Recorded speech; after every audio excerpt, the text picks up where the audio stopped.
Helena Blavatsky a découvert quelque chose de terrible concernant l'âme humaine, quelque chose qu'elle a nommé la grande trahison silencieuse. Et si je vous disais que vous vivez peut-être cette trahison, en ce moment même, sans le soupçonner? Prenez un instant, respirez profondément, sentez le poids de ce que je vais vous révéler. Blavatsky n'était pas seulement une mystique, c'était une scientifique de l'âme. Et durant ses années de recherche dans les monastères tibétains, elle a identifié un schéma troublant, un signe qui apparaît lorsque notre âme commence à nous trahir. Avez-vous déjà eu le sentiment de vivre la vie d'une autre personne, comme si vous étiez un acteur jouant un rôle que vous n'avez jamais choisi? Cette sensation n'est pas de la dépression, ce n'est pas de l'anxiété, c'est bien pire que cela. C'est votre âme qui vous alerte que vous trahissez votre mission originelle. Mais voici le problème. La trahison ne se produit pas d'un seul coup. Elle est subtile, progressive, comme une boussole qui perd graduellement son magnétisme. Au début, vous trouvez encore le nord, puis les directions deviennent confuses. Et un jour, vous réalisez que vous marchez dans la direction complètement opposée à votre destin. Blavatsky a appelé cela la déviation magnétique de l'âme. Et il existe un signe spécifique qu'elle a documenté. Un signe qui apparaît exactement au moment où la trahison devient irréversible, à moins que vous ne le reconnaissiez à temps. Je sais ce que vous pensez. Comment peut-elle en être si sûre? La réponse va vous surprendre. Pendant 7 ans, Blavatsky a étudié auprès des maîtres tibétains. Il possédait une technique ancienne pour cartographier l'âme humaine. Une technique qui permet de voir quand quelqu'un s'écarte de son chemin originel. Elle a appliqué cette technique à des milliers de personnes. Et toujours, elle trouvait le même schéma, le même signe apparaissant avant que l'âme ne se rende complètement à la trahison. Voulez-vous savoir quel est ce signe? D'abord, je dois vous parler d'Anne, une femme de 34 ans qui est venue me consulter l'année dernière. Elle avait tout, une carrière réussie, une famille stable, une situation financière confortable, mais quelque chose n'allait pas. Je me réveille chaque jour avec le sentiment de vivre la vie d'une autre personne, m'a-t-elle confié. C'est comme si ma vraie vie se déroulait en parallèle ailleurs, sans moi. Cette phrase m'a immédiatement rappelé les écrits de Blavatsky. Anne ne le savait pas, mais elle décrivait exactement le premier symptôme de la trahison spirituelle. La sensation de déconnexion avec sa propre existence, comme si vous étiez un fantôme habitant un corps qui n'est pas le vôtre. Mais voici ce qui est vraiment effrayant. Anne n'était pas née pour être cadre supérieur. Elle était née pour être artiste. Son âme est venue au monde avec une mission créative spécifique. Mais petit à petit, les pressions sociales, les attentes familiales, le besoin de sécurité financière ont façonné une version falsifiée d'elle-même. Et son âme est devenue de plus en plus faible, comme une plante privée de lumière solaire. Blavatsky disait que lorsque nous trahissons notre mission originelle, notre âme développe une sorte d'anémie spirituelle. Elle cesse de nous envoyer de l'énergie, elle cesse de nous inspirer, elle cesse de nous guider. Et c'est là qu'apparaît le signe que Blavatsky craignait tant. L'âme commence à nous murmurer des mensonges. Avez-vous déjà eu ces pensées qui semblent surgir de nulle part? Peut-être ne suis-je pas si talentueux que ça? Peut-être ce rêve n'est qu'une fantaisie? Peut-être devrais-je accepter la réalité et arrêter de rêver? Ce ne sont pas vos pensées. C'est votre âme qui vous trahit. Lorsqu'une âme est trahie pendant longtemps, elle développe un mécanisme de défense pervers. Elle commence à saboter ses propres rêves pour diminuer la douleur de la trahison. C'est comme un prisonnier qui, après des années de prison, préfère rester là parce que la liberté est devenue trop effrayante. Blavatsky a documenté cela avec une précision chirurgicale. Elle a observé que les personnes qui trahissent leur mission originelle pendant plus de 5 ans commencent à développer ce qu'elle a appelé le syndrome du prisonnier spirituel. L'âme cesse de lutter, cesse d'envoyer des signaux de détresse et commence à collaborer avec la prison. Est-ce que cela vous arrive en ce moment? Je vais vous poser 3 questions que Blavatsky utilisait pour diagnostiquer la trahison spirituelle.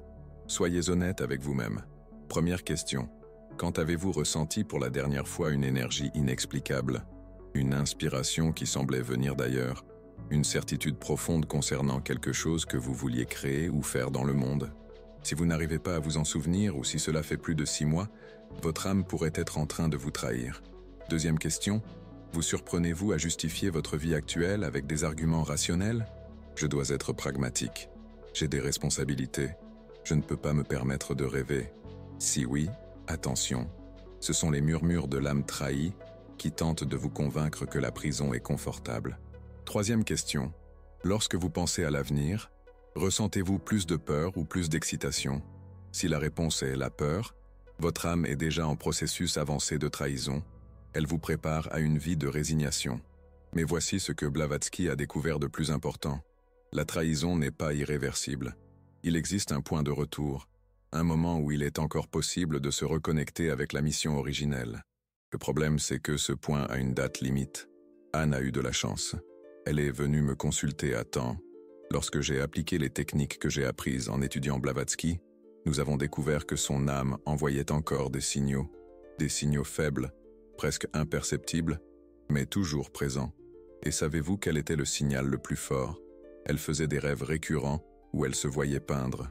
Toujours le même rêve. Elle dans une pièce illuminée, des pinceaux à la main, créant quelque chose qui la faisait pleurer d'émotion. Son âme criait à travers les rêves. Blavatsky disait que les rêves sont le dernier canal de communication que l'âme maintient lorsqu'elle est trahie. C'est comme un radio-balise qui ne fonctionne que la nuit, lorsqu'il y a moins d'interférences. Anne a décidé d'écouter.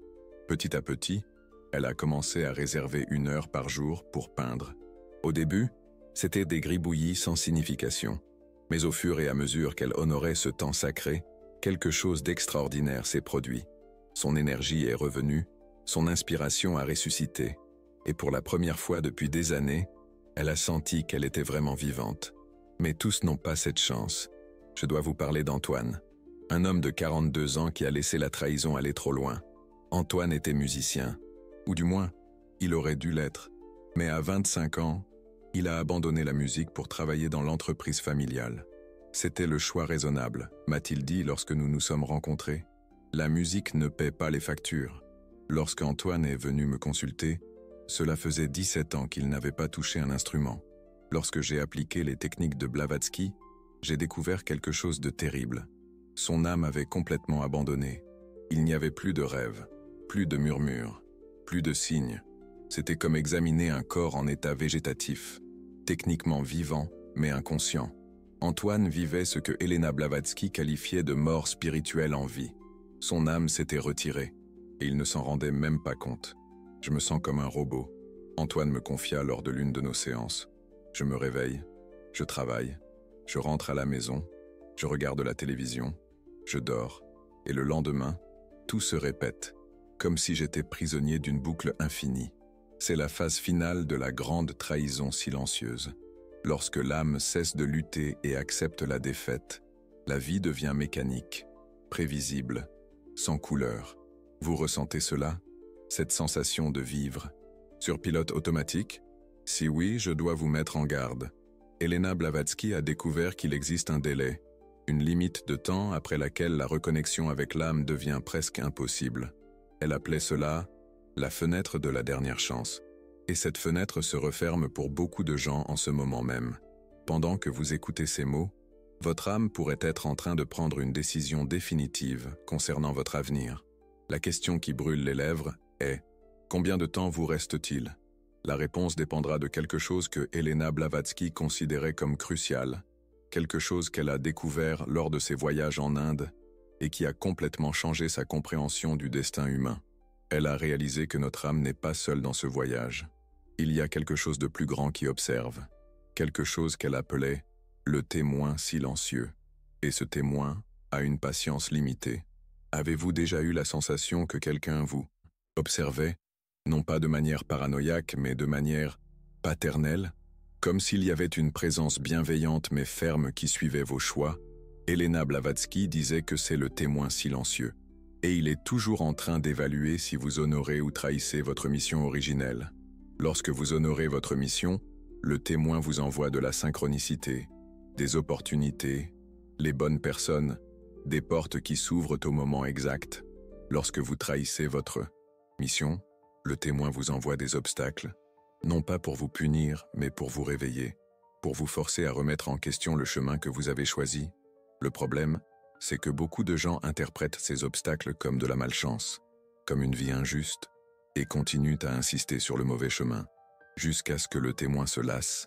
Elena Blavatsky a documenté ce qui se passe lorsque le témoin silencieux abandonne une âme. C'est un processus en 3 étapes qu'elle à appeler le protocole de l'abandon.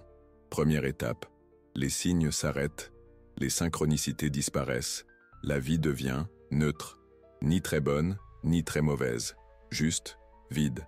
Deuxième étape, l'intuition se déconnecte. Vous cessez de sentir les bonnes décisions, tout devient une question de logique pure. Et la logique, sans intuition, nous conduit toujours vers le chemin le plus sûr, jamais vers le chemin juste. Troisième étape, la résignation spirituelle. Vous acceptez que c'est comme ça, que la vie consiste à travailler, payer ses factures, vieillir et mourir. Toute conversation sur le but ou la mission devient une fantaisie de jeunes gens. Si vous êtes à la troisième étape, il y a encore de l'espoir. Mais il faut agir maintenant, parce que Elena Blavatsky a découvert quelque chose que peu de gens savent. Le témoin silencieux a un chronomètre, et ce chronomètre tourne toujours. Pour certains, le délai est long, pour d'autres, il est presque terminé. Comment savoir? Combien de temps il vous reste? Comment découvrir si votre âme se bat encore, ou si elle s'est déjà rendue à la trahison? Il existe un test que Elena Blavatsky a développé, un test simple mais révélateur. Un test qui montre exactement à quel point de la trahison spirituelle vous vous trouvez. Et je vais vous apprendre ce test maintenant. Fermez les yeux un instant. Imaginez que vous avez 8 ans. Vous êtes seul dans une pièce, sans aucune pression extérieure, sans personne pour vous. Observez ou vous jugez. Dans cette pièce, il y a une table avec tous les matériaux possibles. Des peintures, des instruments de musique, des livres, des outils, des ordinateurs, des graines à planter, tout ce que vous pouvez imaginer. Maintenant, répondez. Vers quoi vos mains se dirigent-elles naturellement? Ne réfléchissez pas. Juste sentez. Si vous avez hésité, si vous n'avez pas réussi à visualiser clairement, ou si vous avez pensé « c'est stupide », votre âme est déjà dans un état avancé de trahison. Elena Blavatsky a découvert que lorsque nous sommes connectés à notre mission originelle, il existe une attraction magnétique, comme un aimant qui attire le métal. Il est impossible d'y résister. Il est impossible de le nier. Quand un enfant de 8 ans voit un piano, il ne se demande pas si la musique est viable financièrement. Il joue simplement. Lorsqu'il voit des peintures, il peint. Lorsqu'il voit une injustice, il proteste. C'est l'âme à l'état pur, sans filtre, sans peur, sans trahison. Le test de Elena Blavatsky révèle s'il existe encore un fil de cette pureté en vous. S'il y a encore une connexion avec votre mission originelle, je vais vous parler d'Anne. Lorsque j'ai fait ce test avec elle, quelque chose d'extraordinaire s'est produit. Anne avait 39 ans et travaillait comme comptable depuis 15 ans. Une vie parfaitement organisée, mais complètement dépourvue d'éclat. Quand elle a fermé les yeux et s'est imaginée à 8 ans, elle a commencé à pleurer. « Je vois, une fillette qui s'occupe des animaux blessés », m'a-t-elle dit. Elle construit un abri dans le jardin, nourrit les oiseaux, sauve des chatons. Anne était née pour être vétérinaire. Mais à 18 ans, ses parents l'ont convaincue que les chiffres sont plus sûrs que les animaux. 15 ans plus tard, son âme était pratiquement dans le coma. Mais le test a montré qu'il y avait encore une étincelle, une mémoire cellulaire de ce qu'elle était vraiment. Savez-vous ce qu'Anne a fait le lendemain de notre rencontre? Elle s'est inscrite comme bénévole dans un refuge pour animaux, 2 heures par semaine. Juste ça. Mais cela a suffi pour que son âme commence à se réveiller. En 6 mois, Anne suivait des cours de vétérinaire en ligne. En 1 an, elle avait quitté la comptabilité. Aujourd'hui, elle possède une clinique spécialisée dans les animaux recueillis. C'était comme recommencer à respirer après des années d'apnée, m'a-t-elle dit récemment. Mais tout le monde n'a pas cette même chance. Et c'est là que nous arrivons à la partie la plus délicate de la découverte de Elena Blavatsky. Elle a réalisé qu'il existe un point de non-retour, un moment où l'âme cesse d'envoyer des signaux définitivement, comme un cœur qui cesse de battre. Elena Blavatsky appelait cela la mort spirituelle clinique, et elle a identifié 3 signes qui précèdent cette mort. Premier signe, vous cessez de ressentir de la culpabilité pour la vie que vous vivez. La résignation devient confortable. Deuxième signe, vous commencez à critiquer les personnes qui suivent leurs rêves. Elles sont naïves, pensez-vous. Elles vont mal finir. Troisième signe, vous devenez un défenseur féroce de la vie pratique. Toute conversation sur le but ou la passion vous irrite profondément. Si vous reconnaissez ces 3 signes chez vous, je dois vous dire quelque chose de difficile. Votre âme pourrait être dans ces derniers instants avant la déconnexion finale. Mais avant que vous ne désespériez, laissez-moi vous raconter ce que Elena Blavatsky a découvert sur la résurrection spirituelle. Elle a rencontré des individus ayant réussi à inverser le processus, même à un stade très avancé, des personnes cliniquement mortes, spirituellement, qui sont revenues à la vie. Le secret ne résidait pas dans la force de volonté, ni dans le courage. Il se cachait dans une découverte bien plus profonde. Blavatsky a compris que notre âme ne se situe pas là où nous le pensons. Nous croyons que l'âme réside dans le cœur ou dans l'esprit, mais elle a découvert que l'âme se trouve dans nos mains. Plus précisément, elle se niche dans ce que nos mains créent lorsqu'elles échappent à la surveillance de l'esprit rationnel. Avez-vous déjà remarqué que lorsque vous êtes nerveux, vos mains griffonnent? Lorsqu'elles sont plongées dans la réflexion, elles façonnent des formes dans l'air. Lorsqu'une inspiration vous saisit, elles gesticulent spontanément. Vos mains connaissent bien votre âme mieux que votre tête. Et Blavatsky a mis au point une technique révolutionnaire basée sur cette découverte. Une technique qu'elle a utilisée pour ressusciter des âmes cliniquement mortes. Elle l'appelait le protocole des mains libres. Il est simple mais puissant. Pendant 21 jours consécutifs, vous consacrez 20 minutes à laisser vos mains créer librement, sans objectif, sans jugement, sans plan. Cela peut être des gribouillis, sculpter de l'argile, jouer d'un instrument, même sans en connaître les rudiments, écrire. Des mots au hasard, expérimenter des saveurs en cuisinant. L'essentiel est que ce soit une création pure, sans utilité, sans performance, sans résultat attendu. Au début, votre esprit résistera. C'est une perte de temps, murmurerait-il. Vous avez des choses importantes à faire. Entre cette résistance est la preuve que le protocole fonctionne. Votre esprit rationnel perçoit que vous vous reconnectez à quelque chose qu'il ne peut contrôler. Et votre âme commencera à s'éveiller. Je vais vous parler de Robert, un ingénieur de 45 ans en phase terminale de mort spirituelle. Lorsqu'il a passé le test de l'enfant de 8 ans, il n'a rien visualisé. Absolument rien. Je vois seulement un enfant assis sur une chaise, sans rien faire, m'a-t-il confié. C'était le cas, le plus grave que j'ai jamais rencontré. L'âme de Robert était complètement déconnectée, mais il a décidé d'essayer le protocole des mains libres, même sans y croire. Les premiers jours, Robert se contentait de tenir un crayon et de fixer le papier blanc. Ses mains semblaient avoir oublié comment créer. Au 5e jour, un premier gribouillis est apparu, une ligne sans signification. Au 10e jour, les lignes ont formé une maison. Au 15e jour, la maison s'est dotée d'un arbre.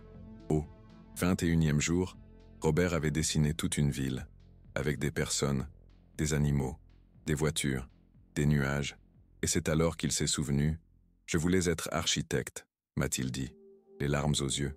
Depuis l'âge de 5 ans, je dessinais des immeubles et des maisons, mais mon père m'a dit que l'ingénierie était plus solide.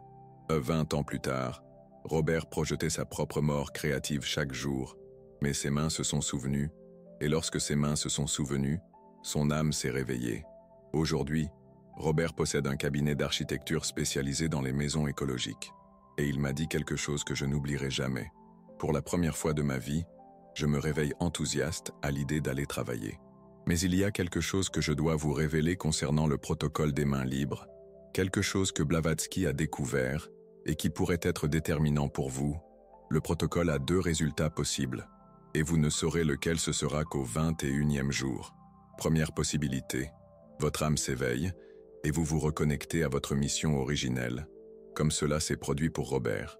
Deuxième possibilité, vous découvrez que votre âme a déjà choisi une nouvelle mission, quelque chose de totalement différent de ce que vous imaginiez. Blavatsky a remarqué que lorsqu'une âme est trahie pendant longtemps, elle développe parfois une nouvelle identité, comme une personne qui change de nom après un traumatisme. Elle ne revient pas à ce qu'elle était auparavant, elle devient quelqu'un de complètement nouveau, et cela peut être encore plus puissant que la reconnexion originelle. Permettez-moi de vous parler de Marguerite, professeure de mathématiques depuis 20 ans. Enfant, elle rêvait d'être danseuse. Mais une blessure à 16 ans a mis fin à cette possibilité. Lorsque Marguerite a réalisé le protocole des mains libres, elle espérait que ses mains se souviendraient de la danse. Mais quelque chose de surprenant s'est produit. Ses mains ont commencé à sculpter. Elle n'avait jamais touché d'argile de sa vie, mais ses mains savaient exactement quoi faire. Au 21e jour, Marguerite avait créé une sculpture représentant une femme en train de danser, mais il ne s'agissait pas de son passé de danseuse, c'était de son avenir en tant que sculptrice. Son âme avait choisi une nouvelle mission, une mission qui allie sa sensibilité au mouvement à sa précision mathématique. Aujourd'hui, Marguerite est une sculptrice reconnue, et ses œuvres les plus célèbres sont précisément des figures en mouvement, créées avec une précision géométrique. C'est comme si mon âme avait appris quelque chose de nouveau pendant toutes ces années de trahison apparente. A-t-elle expliqué? Comme si le temps passé comme professeur de mathématiques n'avait pas été perdu, mais une préparation pour quelque chose de plus grand. C'est la découverte la plus révolutionnaire de Blavatsky. Parfois, ce qui semble être une trahison est en réalité une transformation. Votre âme peut vous mener sur un chemin tortueux parce que la mission qui vous attend est bien plus grande que celle d'origine. Et vous aviez besoin de certaines expériences, de certaines compétences, de certaines cicatrices pour être prêt. Mais comment savoir si vous êtes en processus de trahison ou de transformation? La réponse réside dans un détail que peu de gens perçoivent. Blavatsky a découvert qu'il existe une différence fondamentale dans la qualité de la douleur. Lorsque vous trahissez votre âme, la douleur est vide. C'est comme une blessure qui ne cicatrise pas, une insatisfaction constante, sans but. Lorsque vous êtes en transformation, la douleur est fertile. C'est comme une graine qui germe. Cela fait mal, mais il y a de la vie qui grandit au cœur de la douleur. La question que vous devez vous poser est la suivante. Mon insatisfaction actuelle crée-t-elle quelque chose ou ne fait-elle que consommer de l'énergie? Si elle ne fait que consommer, vous êtes en trahison. Vous devez tout arrêter et appliquer immédiatement le protocole des mains libres. Si elle crée quelque chose, même si vous ne comprenez pas quoi, vous êtes peut-être en processus de transformation et votre âme vous prépare à quelque chose d'extraordinaire. Mais attention, il existe un troisième scénario que Blavatsky considérait comme le plus dangereux de tous. Le scénario de l'illusion de transformation. C'est lorsque vous vous convainquez que vous grandissez, que vous évoluez, que vous vous transformez, mais que vous ne faites en réalité que créer des justifications plus sophistiquées pour la trahison. J'apprends le monde des affaires pour ensuite créer quelque chose avec un but, vous dites-vous. Je réunis de l'argent pour ensuite suivre ma passion. J'acquiers de l'expérience pour ensuite faire la différence. Si vous dites ce « ensuite » depuis plus de 3 ans, attention, vous êtes peut-être dans l'illusion de transformation. Elena Blavatsky affirmait que l'âme trahie développe une capacité impressionnante à créer des récits convaincants pour justifier sa propre captivité. Une habileté perverse à convaincre les autres, de son propre enfermement. Comment découvrir si vous êtes pris dans cette illusion? Regardez vos actions concrètes des 6 derniers mois. Non pas vos intentions, non pas vos projets, mais vos actions. Combien d'heures avez-vous réellement consacré à ce que vous prétendez être votre véritable passion? Combien d'argent y avez-vous investi? Combien de risques avez-vous pris? Si la réponse est presque rien, vous êtes dans l'illusion. Vous êtes prisonnier d'une illusion subtile et dangereuse. Et vous devez prendre une décision urgente. Car Blavatsky a découvert que l'illusion de transformation est plus dangereuse qu'une simple trahison. Elle anesthésie la douleur qui nous motiverait à changer. Vraiment, c'est comme un analgésique qui vous permet de continuer à marcher sur une jambe cassée. Vous ne ressentez pas la douleur, mais vous vous infligez des dommages irréversibles. Alors, où tout cela nous mène-t-il? Après des années à étudier les travaux de Blavatsky, je suis arrivé à une conclusion troublante. La plupart des gens ne vivent pas leur propre vie. Ils vivent la vie que les autres ont conçue pour eux. Des parents qui voulaient que vous soyez en sécurité, des professeurs qui voulaient que vous soyez obéissants, des patrons qui voulaient que vous soyez productif, des partenaires qui voulaient que vous soyez prévisible. Et vous, voulant plaire, avez façonné une version de vous-même qui correspond à ces attentes, une version édulcorée, conforme, mais pas vraiment vous, mais votre âme. Votre âme est arrivée ici avec une mission spécifique, une contribution unique que vous seul pouvez apporter au monde. Et tant que vous vivez la vie des autres, cette contribution n'a pas lieu. Quelque chose d'important manque au monde. Quelque chose qui devait être là à travers vous. Blavatsky croyait que chaque trahison spirituelle n'affecte pas seulement la personne qui trahit, elle affecte tout le tissu de la réalité. C'est comme une note de musique manquante dans une symphonie. La musique continue, mais il y a une harmonie qui ne se complète jamais. Combien de symphonies incomplètes existent dans le monde aujourd'hui? Combien de contributions uniques ont été perdus parce que quelqu'un a choisi la sécurité plutôt que l'authenticité? La réponse est plus effrayante que vous ne pouvez l'imaginer. Mais il y a de l'espoir. Il y a toujours de l'espoir, parce que votre âme est indestructible.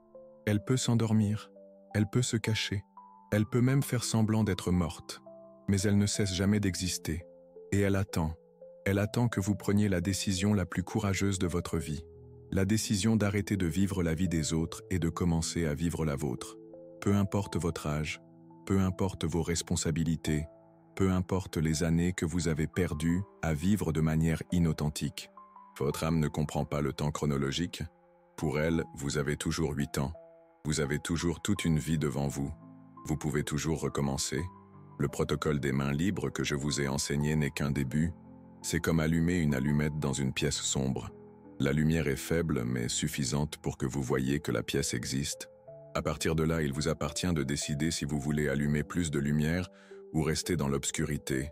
Blavatsky croyait que chaque personne qui se reconnecte à son âme originale envoie des ondes de possibilités à des milliers d'autres personnes. C'est comme une pierre jetée dans un étang. Les ondes se propagent bien au-delà du point d'impact. Lorsque vous cessez de trahir votre âme, vous donnez la permission aux autres de faire de même. Lorsque vous revenez à une vie authentique, vous devenez un phare pour les âmes perdues qui cherchent le chemin du retour. Et c'est peut-être la mission la plus importante de toutes, non seulement sauver sa propre âme, mais devenir un exemple vivant qu'il est possible de recommencer, qu'il est possible de revenir, qu'il n'est jamais trop tard. Blavatsky a passé toute sa vie à étudier les mystères de l'âme humaine. Mais au final, sa découverte la plus importante était simple. Votre âme sait qui vous êtes.